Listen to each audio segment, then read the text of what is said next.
The stars looked different from Constellation Point. Stood at his post outside the Grand Hall, watching ships arrive through the massive viewing window. Each vessel carried leaders from across the galaxy. They were here to talk about the war, about survival, about stopping the Ravagers before more worlds burned. Adjusted his rifle and tried to ignore the stares. The guards towered over him, their crystalline armor catching the light from distant stars. They whispered among themselves in their musical language. He didn't need to understand the words to know what they were saying. He'd heard it enough times in the past 6 months. The human, the weak one, the token. Private First Class was 24 years old and he'd been fighting since he was 18. The colonies on Earth's outer rim had taught him what war really meant.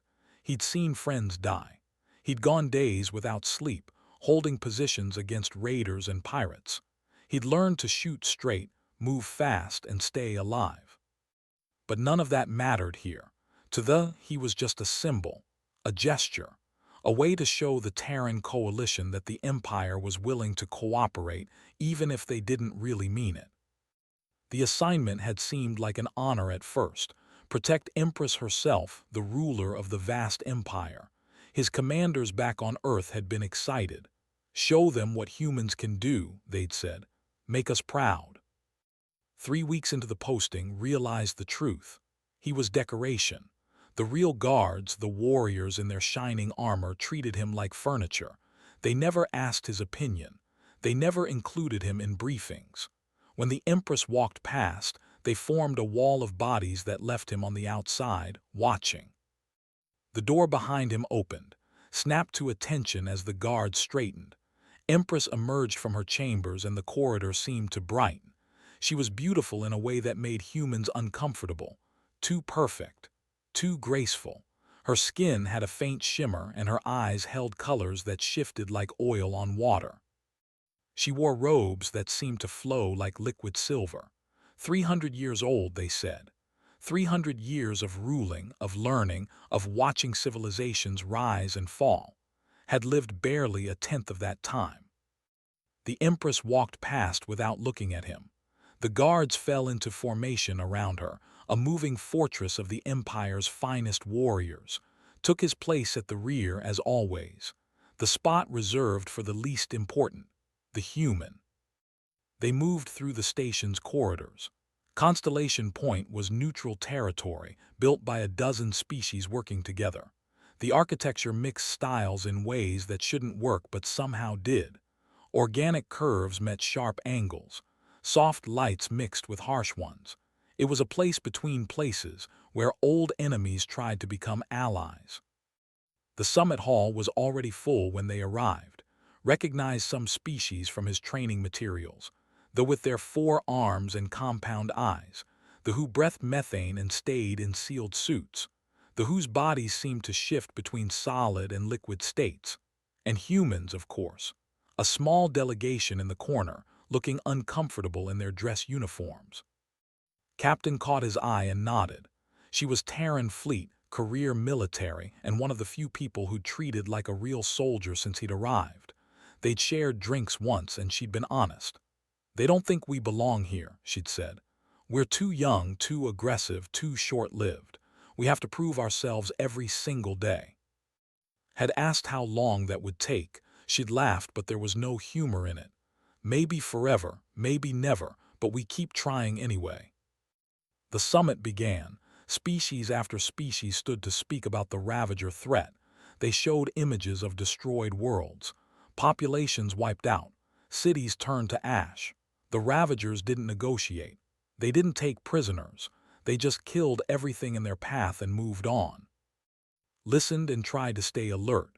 His job was simple. Watch for threats, protect the Empress. Nothing else mattered. But as the hours dragged on, he noticed something troubling. The guards were relaxed. Too relaxed.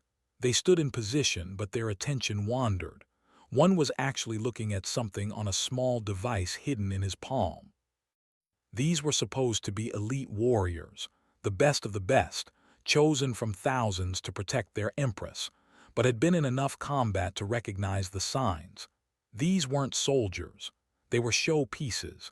They'd probably never seen real fighting in their lives. The thought worried him. Constellation Point was supposed to be safe, but safety was an illusion in wartime. The Ravagers had hit places everyone thought were protected. They were smart, adaptive, and utterly ruthless. His hand tightened on his rifle. The weapon was standard Terran military issue. Nothing fancy like the energy lances or the plasma projectors. Just solid engineering that worked when you needed it to work. He'd cleaned it that morning as he did every morning. Checked the charge pack, the targeting system, made sure every component was ready. Old habits from the colonies. His first sergeant had been a veteran of the Titan Wars. "Your weapon is your life," she'd said over and over. "Treat it like trash and it'll fail when you need it most. Treat it right and it might just save you." The summit broke for a meal. The various species separated into groups, eating food suited to their biology. Grabbed a ration bar from his pack and ate standing up, still at his post. The guards left their positions to gather around a table laden with exotic dishes. They laughed and talked, completely unconcerned. One of them glanced at and said something to the others. They all laughed, kept chewing his ration bar and stared straight ahead. Getting angry would accomplish nothing. Besides, he'd heard worse, much worse. Empress sat alone at the head of the table. She ate slowly, precisely, and seemed lost in thought. Occasionally, other leaders approached to speak with her. She was gracious but distant, like she was performing a role she'd played 1,000 times before. For just a moment her gaze swept across the room and landed on. He met her eyes without flinching. There was no warmth in her look, no recognition. He was a piece of furniture that happened to be breathing. Then she looked away and the moment passed. Went back to watching the room. The viewing windows showed more ships arriving. The corridors were crowded with delegates and guards from a dozen species. Everyone was here, all the leaders, all in one place. A thought occurred to him, cold and unwelcome. If someone wanted to strike at the Alliance, to take out all the leadership at once, this would be the perfect opportunity. He pushed the thought away. Security was tight. Constellation Point had shields, sensors, and defense systems from the most advanced civilizations in the galaxy. Nothing could get through. But had learned a long time ago that nothing was a dangerous word. In war, nothing was certain. Nothing was guaranteed. And the moment you started feeling safe was usually when everything went wrong. The meal ended. The summit resumed. And stayed at his post, watching, waiting, and hopping. His paranoia was just paranoia after all. The explosion came without warning. One moment, the summit hall was full of voices discussing defense strategies. The next, the floor buckled and fire bloomed from 3 different points. The blast wave knocked off his feet and sent delegates scrambling in every direction. His ears rang, his vision swam. But training kicked in faster than thought. Rolled to his knees, rifle up, scanning for threats. Smoke filled the air. Emergency alarms screamed. Through the chaos, he could hear screaming and the sound of more explosions deeper in the station. The viewing windows cracked, not from the explosions inside, but from weapons fire outside. Ships were attacking Constellation Point, overwhelming the defense systems with sheer numbers. The supposedly impenetrable shields flickered and died. This was coordinated, professional. The Ravagers had planned this down to the second. His tactical training took over. He needed to get the Empress to safety. He spun around, looking for through the smoke and panic. The guards were supposed to form a protective circle around her. That was their primary job, their only job. But the guards were running, all of them. Their crystalline armor flashed as they sprinted for the emergency transporters at the far end of the hall. They pushed past smaller species, trampling anyone in their way. Their formation had shattered the moment the first explosion hit. Spotted Empress standing alone near her chair, frozen in shock. Her perfect face showed something he'd never seen before. Not fear, disbelief. Her own protectors, the elite warriors she'd trusted with her life, had abandoned her. A secondary explosion tore through the wall to his right. The blast cleared the smoke for a moment and he saw them. Ravagers, 4 of them, moving through the hole they'd just created. They were nightmares made flesh. Bipedal but wrong in every proportion. Too many joints in their limbs. Skin that looked like it had been flayed and over metal. Eyes that glowed red in the smoke. They carried weapons that hummed with barely contained energy. As watched, one of them pointed its weapon at a fleeing delegate. The beam that emerged made no sound. The delegate simply ceased to exist. One moment there, the next moment gone. Not even ash remained. Molecular disintegration. Had read about the weapons in intelligence briefings. He'd hoped he'd never see one in person. The Ravagers moved with purpose. This wasn't random slaughter. They were hunting. And as one of them turned its head toward the section of the hall, knew exactly who they were hunting. He didn't think. Thinking took too long. Ran toward Empress, his boots pounding on the cracked floor. She still hadn't moved, still staring at the empty space where her guards had been. "Down!" shouted. He hit her with his shoulder, not gently, using his body weight to drive them both behind the raised platform that held her chair. The heavy table made of some alien wood went over with them, providing cover. A disintegration beam passed through the space where the Empress had been standing. It hit the wall behind and carved a perfectly smooth hole 3 feet wide. Gasped, finally breaking from her shock. "My guards," she whispered. "They left me, they just left." Wasn't listening. He was checking sight lines, calculating angles, running through scenarios. 4 Ravagers that he could see, probably more coming. No backup in sight. 1 rifle with a mostly full charge pack. 1 alien Empress who'd never been in combat before. The odds were terrible, but terrible odds were better than no chance at all. He popped up and fired 3 quick bursts. The plasma bolts hit the nearest Ravager in the chest. The creature staggered but didn't fall. Its armor absorbed most of the impact. It turned toward and raised its weapon. Dropped back behind cover as the disintegration beam carved a chunk out of the table. Wood, metal, whatever it was made of simply vanished. The beam was silent. That was the worst part. Death should make noise. "We need to move," said. He grabbed the Empress's arm. Her skin felt strange, cooler than human but smoother. "The emergency transporters, can you run?" I looked at him like she was seeing him for the first time. "Yes, I can run." "Then run, stay low, follow me, don't stop for anything." They moved, led the way using the overturned furniture for cover. He fired short bursts to keep the Ravagers cautious. The creatures were advancing, but slowly. They were methodical. They knew their targets couldn't escape the station. Halfway to the transporters, another explosion rocked the hall. Part of the ceiling came down, pushed forward as debris rained around them. A chunk of metal the size of his head missed him by inches. The transporters were just ahead, 20 more feet, 15.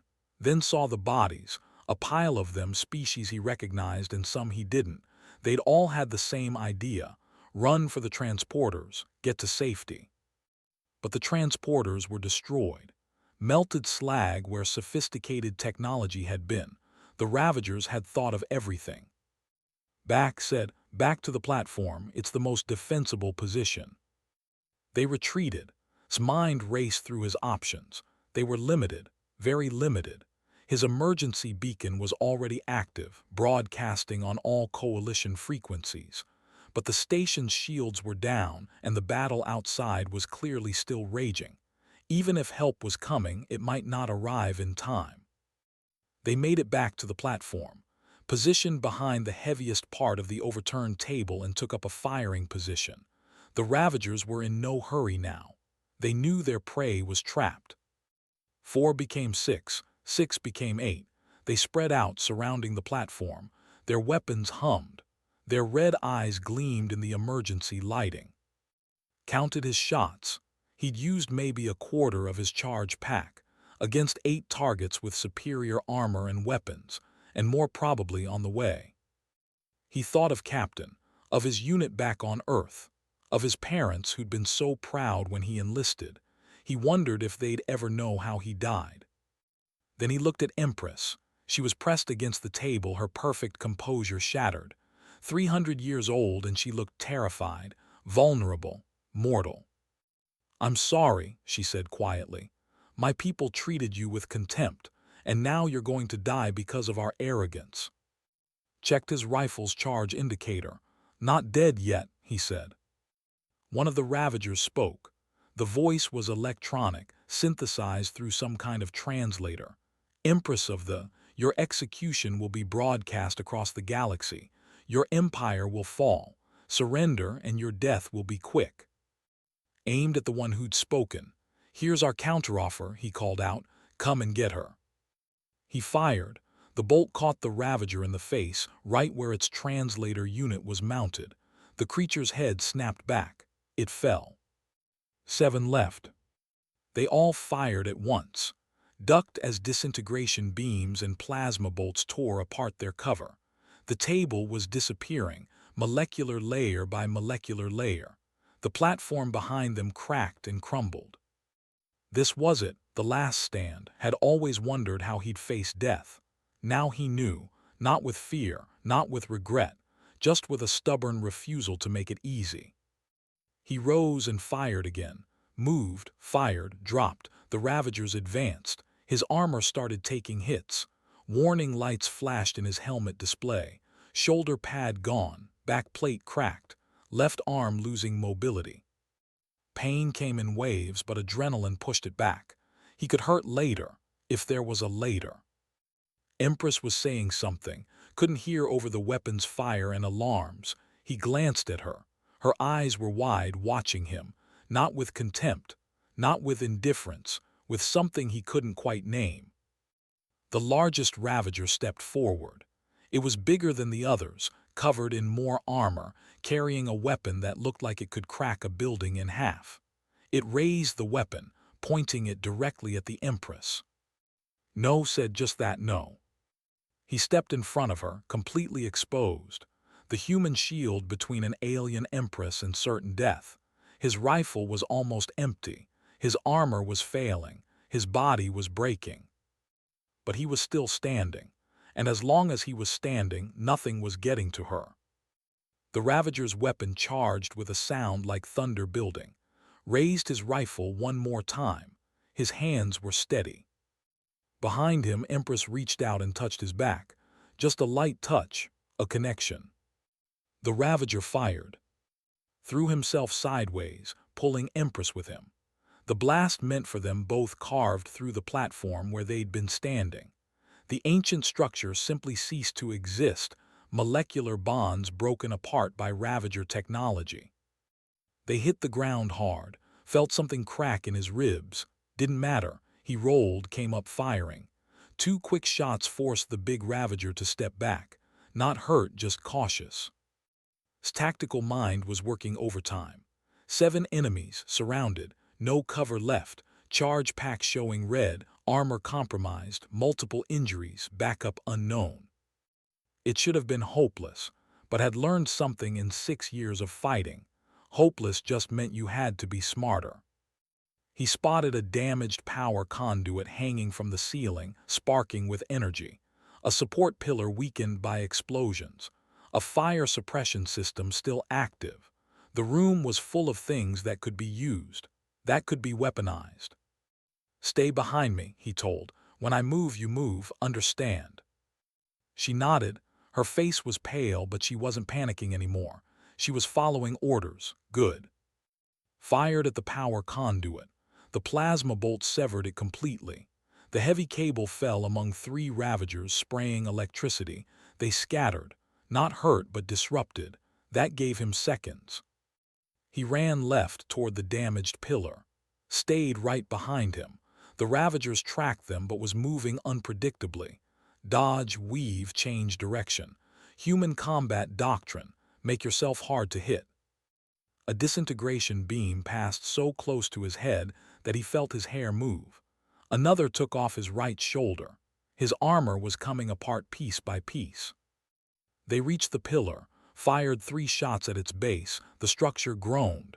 He grabbed a piece of debris and wedged it into the cracks he'd made. Then he kicked, hard, once, twice. The pillar collapsed. Tons of metal and composite material crashed down on 2 Ravagers. The creatures were tough, but not that tough. They went down screaming electronic screams. 5 left. His rifle clicked empty. He dropped it and pulled his sidearm. A simple Terran pistol. Fewer shots, less power, but it still worked. In his other hand, he grabbed a piece of shattered metal. Not much of a weapon, but better than nothing. The Ravagers were getting smarter. They weren't rushing in anymore. They were coordinating using hand signals. 2 circled right, 2 circled left. The big one stayed center, waiting. Classic envelopment, cut off escape routes, attack from multiple angles, had used the same tactic himself. But he wasn't trying to escape. He was trying to survive. Different goals, different tactics. He triggered the fire suppression system by shooting its control panel. Foam sprayed from nozzles in the ceiling, coating everything. The Ravagers' targeting systems couldn't handle it. Their weapons' fire went wild, cutting through smoke and foam but missing their targets. Used the confusion. He fired at the closest Ravager's knee joint. The pistol was weaker than his rifle, but he aimed for weak points, joints, sensors, anything vulnerable. The Ravager stumbled. Was on it before it recovered. The piece of metal in his hand wasn't sharp, but driven with enough force into the creature's neck seal, it didn't need to be. The Ravager went down, its armor breached. 4 left. Something hit from behind. He flew forward, crashed into a wall. The impact drove the air from his lungs. His vision sparkled with stars. When he turned, he saw one of the Ravagers had closed the distance. Its fist was raised for another strike. Rolled, the fist hit the wall instead, punching through the metal. He shot the creature 3 times in the side where its armor had gaps. It roared and backhanded him. He went flying again. Pain was everywhere now. His ribs were definitely broken. Maybe his left arm too. Blood ran down his face from somewhere. He couldn't feel his fingers on his right hand. He tried to stand, fell, tried again, made it to his knees. Empress appeared next to him. She was trying to pull him up. Her hands were strong, stronger than he expected. "Get up," she was saying. "Please get up. Help is coming. I can hear them. Just hold on." Heard it too. Distant weapons fire, closer than before. The cavalry was coming, but they weren't here yet. He got to his feet, swayed. His pistol was gone, lost somewhere in the foam and debris. He had nothing left but his body and his will to keep fighting. The 4 remaining Ravagers gathered together. They'd stopped playing around. They raised their weapons in unison. 4 disintegration beams focused on one target. No dodging that. No surviving it. But wasn't their target. They were aiming at Empress. Time seemed to slow. Saw the weapons charging. Saw the energy building. Saw death coming in 4 perfect lines. Saw it too. She stood straight, accepting what was coming. 300 years of life about to end. She looked at, and in her eyes he saw something. Gratitude. Respect. Wonder that this human, this being she dismissed as beneath her notice, had fought so hard to protect her. Moved, not away, toward, between and the weapons. His body blocking hers. Human shield made literal. "No," screamed. She tried to pull him back, but was already in position, arms spread, covering as much of her as he could. He thought of his oath, the words he'd spoken when he joined the service. To protect, to serve, to stand between the innocent and danger no matter the cost. He'd meant those words, every one. The Ravagers fired. 4 beams of molecular death converged on a single point. His chest. The impact was beyond pain, beyond description. It was the feeling of existence itself being questioned, molecule by molecule. But the beams didn't pass through. The disintegration effect worked on his armor first, then his body, but slowly, giving him seconds. And in those seconds his body was a barrier, imperfect. Not enough to stop the beams completely, but enough to scatter them, to reduce their power, to save the woman behind him. Heard screaming, realized it was his own voice. The beams were tearing him apart from the inside. His armor was gone. His chest was on fire. He could taste blood. He fell, couldn't feel his legs anymore. Couldn't feel much of anything except a cold spreading through his body. New sounds, gunfire, human weapons, Terran battle cries, the cavalry had arrived. Captain's voice cutting through the chaos. Marines, target those Ravagers. Medic, we need a medic here now. The 4 remaining Ravagers turned to face the new threat. It was a mistake. They should have finished what they started. Now they were caught between the arriving Terran Marines and the Empress they'd failed to kill. Lay on the floor and watched through dimming vision as his fellow humans tore into the Ravagers. Plasma rifles, grenades, raw aggression. The Ravagers fought back, but they were overwhelmed. 1 fell, 2, 3. The last one tried to run, didn't make it. Captain dropped to her knees beside, her face was pale. Hang on, soldier. Medical team is coming. You're going to be fine. Tried to speak. Couldn't. His chest had a hole in it, a literal hole. He could see through himself. Empress appeared on his other side. Tears ran down her perfect face. Tears. Didn't know aliens could cry. She was holding his hand. When had she grabbed his hand? Why, she asked. You could have run. My guards ran. They were right to run, but you stayed. You fought. You. She choked on the words. You used your body to shield me. Why? Found his voice. It was weak, barely a whisper, but the words came. Oath. I swore an oath. An oath, repeated. Just that. Just that, confirmed. Then, because he might not get another chance to say it, he added, You needed protecting. I'm a protector. Simple. The medical team arrived. They swarmed around him, scanners and emergency equipment deployed. Heard someone say the damage was catastrophic. Heard someone else say they needed to get him to a regeneration pod immediately. Heard a third voice say it might already be too late. Closed his eyes. He'd done his duty, kept his oath, protected the Empress.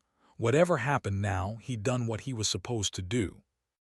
The last thing he heard before darkness took him was Empress' voice, strong despite her tears, giving orders.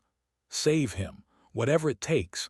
Use technology, use our best doctors. Save this human's life. That is a command from your Empress. Then nothing, just darkness and silence, and the feeling of falling through space toward something he couldn't see. But even in the darkness felt satisfied. He'd stood his ground. He'd kept his promise. And if this was the end, at least it was an end with honor. The regeneration pod was quiet, peaceful. Through the transparent surface, Empress could see floating in the healing fluid. Tubes and wires connected to his body, monitoring every heartbeat, every breath. The machines kept him alive while medical technology worked to repair the catastrophic damage. It had been 3 weeks. 3 weeks of waiting. 3 weeks of watching this young human fight for survival the same way he'd fought to protect her. The doctors said it was a miracle he'd survived at all. The disintegration beams had destroyed most of his chest cavity. His heart had been damaged, his lungs, his spine. By all rights, he should have died on that station floor. But humans, was learning, were stubborn about dying. She came every day, sometimes twice a day. She told herself it was duty, repaying a debt. But in the quiet hours, she admitted the truth. She came because she needed to, because seeing him alive, even unconscious, meant that his sacrifice hadn't been in vain. The medical bay door opened. Lieutenant entered, carrying a data tablet. He was another human, older than, with gray in his hair and scars on his face. He'd been handling the aftermath of the attack, coordinating with both Terran and authorities. Empress said, bowing slightly, I have the latest reports if you wish to review them. Nodded. She'd been reviewing reports constantly. The attack on Constellation Point had killed 347 beings from 19 different species. The Ravagers had lost 50 operatives in the assault. It had been a tactical defeat for them, but a strategic victory. They'd proven that nowhere was safe. "The security footage analysis is complete," said, pulling up a file on his tablet. "The data has been distributed to all major networks across the galaxy." The footage had watched it dozens of times now. The images were burned into her memory. Her royal guards, the elite protectors of the Empire, running for their lives the moment danger appeared, and one human soldier standing his ground against impossible odds. "What is the response?" asked, though she already knew. The shame of it kept her awake at night. "Among the population, shock, outrage, humiliation." His voice was neutral but heard the underlying message. Her people were facing a truth they'd never had to confront before. 17 of the guards who fled have been stripped of their titles. Their families have lost standing. Some have gone into exile. And among humans, pride mostly, becomes something of a symbol. The soldier who stood when everyone else ran, paused. "Though Captain asked me to tell you that humans understand fear. We don't judge the guards as harshly as your own people do. Fear is natural. It's what we do with the fear that matters." Looked at the pod where floated. What had he done with his fear? He'd used it as fuel, turned it into action, refused to let it control him. "I need to understand," said quietly. "Help me understand humans. How does someone like exist? Why would he risk everything for someone who'd shown him nothing but contempt?" Was quiet for a moment. Then he pulled up a chair and sat down. It was casual, almost disrespectful by standards, but didn't object. "Humans have a concept," began. "We call it earned respect versus assumed respect. Your culture, the culture, operates on assumed respect. You're older than us, more advanced. You've existed for, therefore you assume you deserve respect." "And that's wrong?" asked. "Not wrong, just different. Humans believe respect has to be earned through actions, through character, through how you treat others, especially those weaker than yourself." Gestured to Spod. "Your guards assumed they deserved respect because of their position, but when the moment came they ran, assumed nothing. He just did his job. His job was to die. His job was to protect. Death was a possible consequence, not the goal." Stood and walked to the pod looking at his fellow soldier. "Took an oath when he joined the service. We all did. To protect those who can't protect themselves. To stand between the innocent and danger. To never abandon our post." Words said, just words. To some, yes, but to soldiers those words are everything. They're the difference between a warrior and a weapon. A weapon does what it's pointed at. A warrior chooses where to stand. Thought about that. 300 years of life and she'd never considered the difference. Warriors trained for. They mastered combat techniques that humans couldn't even comprehend. But they'd never been tested. Never had to choose between safety and duty. The first real test came, and they failed. "The High Council wants to punish the guards publicly," said. "Executions, possibly, to restore honor to the Empire." "What do you want?" asked. Looked at him sharply. No one asked an Empress what she wanted. They told her what protocol demanded, what tradition required, what was politically necessary. "I want," she paused, gathering her thoughts. "I want to rebuild, not punish the past but create a better future. The guards failed because we never taught them what real duty meant. We gave them ceremonies and titles but not purpose." "Then rebuild," said simply. "When wakes up, ask him to help." "Why would he help us? We treated him terribly." "Because that's what humans do. We help. Even when we shouldn't. Even when it doesn't benefit us. We can't help ourselves." The machines around the pod beeped, and both looked up. A doctor rushed in, checking the readings. After a tense moment, she smiled. "Brain activity is increasing," the doctor said. "He's starting to wake up." Felt something in her chest tighten. Hope, fear, anticipation, emotions she wasn't used to feeling. Over the next hours, vital signs strengthened. His eyes moved beneath closed lids. His fingers twitched. Finally, his eyes opened. They were unfocused at first, confused. Then they found standing beside the pod. "Empress," he whispered, his voice weak, "you're alive." "Because of you," said. She found herself touching the pod's surface as close to him as the barrier allowed. "You saved my life." "My job," said. Then he looked around, taking in the medical bay. "How long?" 3 weeks. You've been in regeneration. Your injuries were." His voice caught. "You should have died." "Stubborn," said with a faint smile. "My sergeant always said I was too stubborn to die properly." The doctor interrupted. "He needs rest. The regeneration is still ongoing. Another week, maybe 2, before he's fully recovered." But had questions that couldn't wait. "I need to ask, when you stood in front of me, when you used your body as a shield, were you not afraid?" "Terrified," admitted. "Fear isn't the problem, running from it is." Such simple words, but they contained a truth that entire civilization had forgotten. "I want to rebuild the Royal Guard," said. "I want to create something real, something that embodies actual duty, not just ceremony. When you're recovered, will you help me?" Looked at her for a long moment, then he nodded. "On one condition." "Name it." "No more token positions. No more humans or anyone else being used as symbols. If I'm going to train guards, they'll be real soldiers. All of them. No matter their species or status." Smiled. It felt strange on her face. She couldn't remember the last time she'd genuinely smiled. Agreed.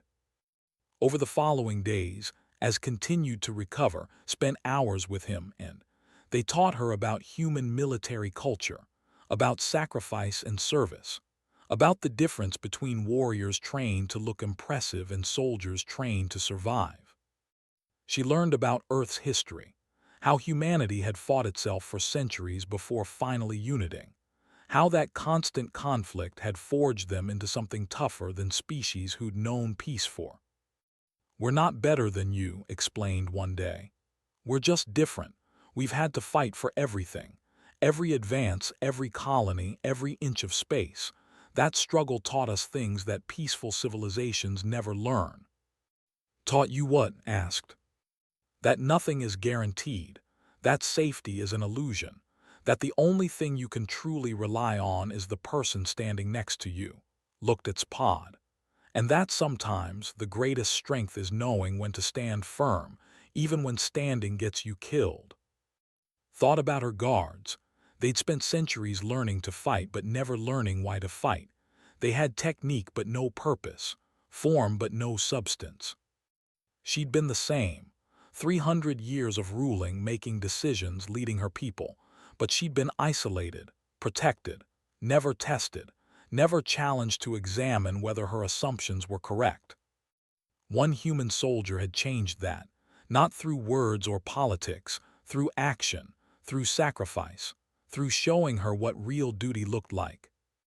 When finally emerged from the regeneration pod, fully healed, the first thing he did was salute. The formal gesture looked awkward in the hospital gown they'd given him, but understood the meaning. Respect, duty, a soldier reporting for orders. She didn't return the salute. Instead, she bowed. A deep bow, one that empresses never gave to anyone. She heard gasps from the doctors and staff in the room. "Thank you," she said simply, "for showing me what I'd forgotten, what we'd all forgotten." Looked uncomfortable. "Just doing my duty, ma'am." "Yes," said, "and that's exactly what makes you extraordinary." The High Council chamber had stood for 5,000 years. Ancient stone walls held carvings of every empress who'd ever ruled. The ceiling soared so high it disappeared into shadow. This was where the empire's most important decisions were made. Today, Empress stood before the assembled council members, about to make a decision that would change everything. Stood beside her. He wore a new uniform designed specially for this occasion. It combined Terran military elements with style, simple but dignified. On his chest, still visible through the fabric, were the scars from the disintegration beams. The doctors had offered to remove them completely, had refused. "Scars are reminders," he'd said, "of what happened, what I survived, what I learned." The council members watched them with mixed expressions. Some showed respect, others showed skepticism, many showed shame. The footage of the attack had shattered their illusions about superiority. Began to speak. Her voice carried through the chamber without need for amplification. For 3 centuries I have led our empire. I have made decisions I believed were wise. I have surrounded myself with advisors I believed were capable. I have maintained traditions I believed were sacred. She paused. I was wrong. Murmurs rippled through the council. Empresses didn't admit error. It simply wasn't done. The attack on Constellation Point revealed a truth we've been avoiding. Our military is ceremonial. Our guards are decorative. Our warriors are untested. We have technology and longevity and knowledge, but we lack something fundamental. Looked at. We lack the will to stand when standing costs us everything. The human stood, said council member, one of the older members. But he is just one individual, an anomaly. Is he? Gestured to the viewing screen. Footage appeared, not from Constellation Point, but from a dozen different human conflicts. Colony defenses, ship battles, ground warfare. I've studied human military history. What wasn't unique among his people, it's their standard. They don't run when outnumbered. They don't surrender when defeat seems certain. They fight. They're savage, another council member said. Short-lived and violent, we shouldn't emulate them. Savage spoke for the first time. His voice was calm but firm. Maybe, but we're alive. When the universe tries to kill us, we kill it back. When enemies outnumber us, we outthink them. When battles are unwinnable, we win them anyway. He looked around the chamber.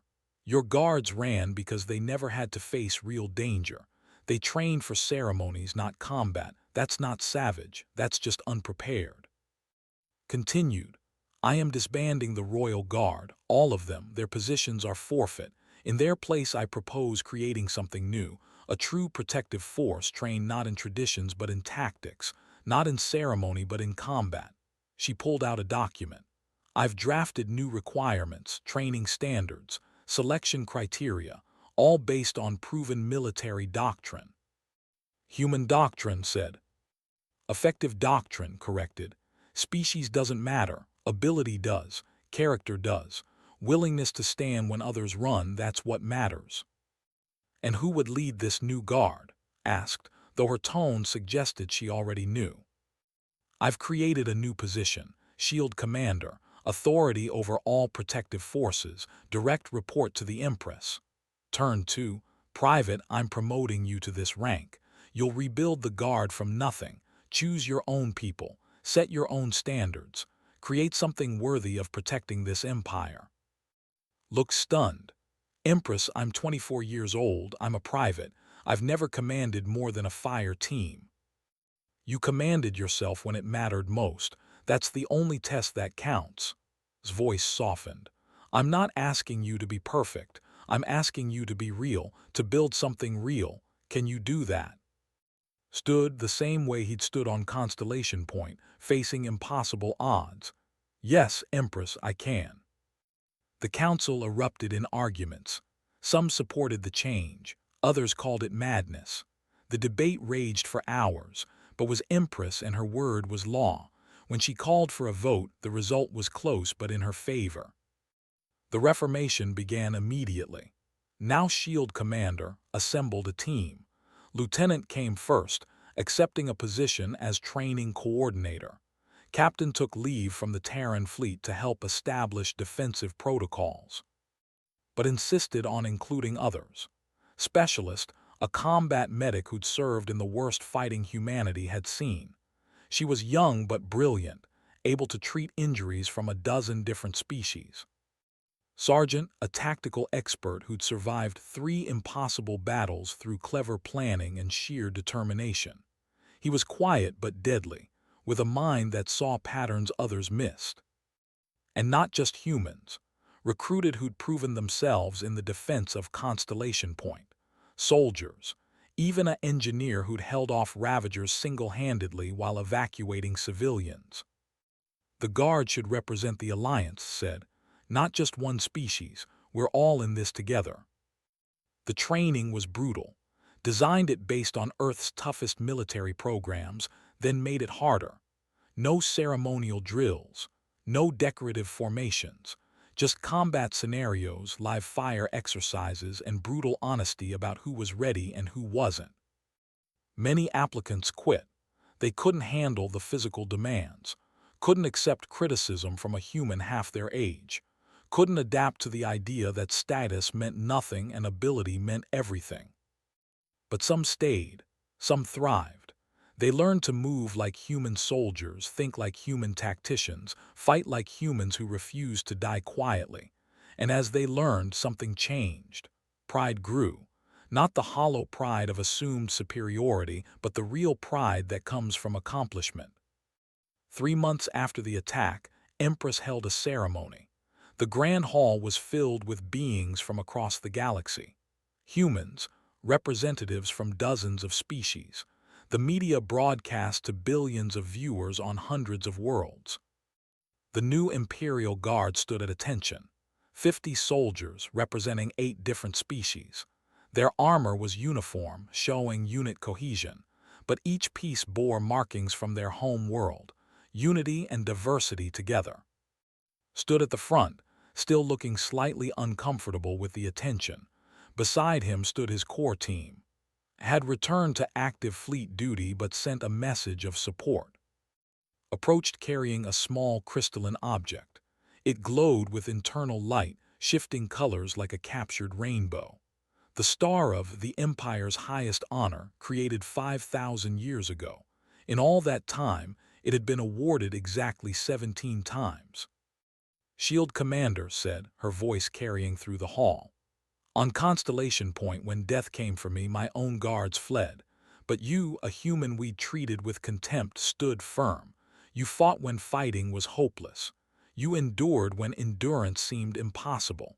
And when protection required sacrifice, you offered your own body as a shield. She held up the star. This honor has never been given to someone outside the species. That changes today, for bravery beyond measure, for duty beyond question. For showing us what we'd forgotten about honor and sacrifice, I award you the Star of. She placed the crystal around his neck. It pulsed with light, seeming to recognize its new bearer. The hall erupted in applause. Humans cheered, stood and bowed. Even the normally stoic made their clicking sound of approval. Looked at the assembled crowd. At Captain, beaming with pride from the front row. At his team, standing tall in their new armor. At Empress, who'd become more than just a mission. She'd become a friend. I don't have a big speech prepared, said. The hall quieted. I'm just a soldier. I did what soldiers do. We protect people. We keep our word. We stand when others can't. He touched the star on his chest. But I'll say this. The alliance between humans and started as politics, a necessary arrangement between different species. Today, it's something more. It's brotherhood, built not on treaties but on trust, not on superiority but on mutual respect. He looked at the new guards. These soldiers behind me, they're not just guards. They're proof that we can be better than we were, that we can learn from each other. That different doesn't mean incompatible. Stepped forward. The Ravagers wanted to destroy us by killing our leaders. They failed, but they succeeded in teaching us something valuable. They showed us our weaknesses, our arrogance, our complacency. She gestured to and the guards. And in doing so, they gave us the chance to become stronger than we ever were. The ceremony continued with demonstrations from the new guard. Combat drills that showed their skill. Coordinated maneuvers that displayed their unity. Scenarios where they protected mock targets against simulated threats. The audience watched in amazement. These weren't ceremonial guards going through practiced motions. These were warriors, real warriors, ready for actual combat. When a simulated Ravager attack began, the guards responded with precision and aggression that would have seemed impossible months ago. After the demonstrations, spoke privately within a side chamber. They're ready, she said. You've built something real. They built it themselves, corrected. I just showed them how. They did the work. That's leadership, said. knowing when to guide and when to let people grow on their own. She looked at him seriously. The war with the Ravagers isn't over. More attacks will come. The guards you've trained will face real combat. Some won't survive. I know, said quietly. I've lost people before. It never gets easier. How do you bear it? By remembering why we fight, by honoring those who fall, by making sure their sacrifice means something. Met her eyes. You taught me that, actually. When you ordered your doctors to save me at any cost, you showed that individual lives matter, that we're not just numbers in a war. Smiled, you've changed our empire, changed how we see ourselves, how we see humans, how we see what strength really means. And you changed too, said. You questioned your assumptions, admitted mistakes, chose growth over tradition. That took courage. They stood in comfortable silence for a moment. Then the doors opened, appeared. Sorry to interrupt, but there's a situation. Ravager scouts detected near the home system. They're requesting guard support. Straightened shield commander, not soldier. Leader, not follower. Assemble Team 1. Full combat load. We deploy in 30 minutes. As he moved to leave, called after him. Come back alive. He grinned. Always do, Empress, always do. Watching him go, felt something she hadn't felt in 300 years. Not just hope, certainty. The Alliance would survive. The Empire would endure.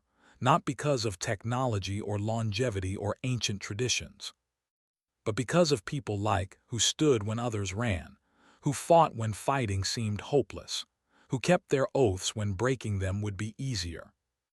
The guard marched out, headed for another battle, but they weren't alone anymore. Human and fighting together, learning from each other, protecting each other. The Ravagers had tried to break them. Instead, they'd made them stronger. And in the end, that would make all the difference.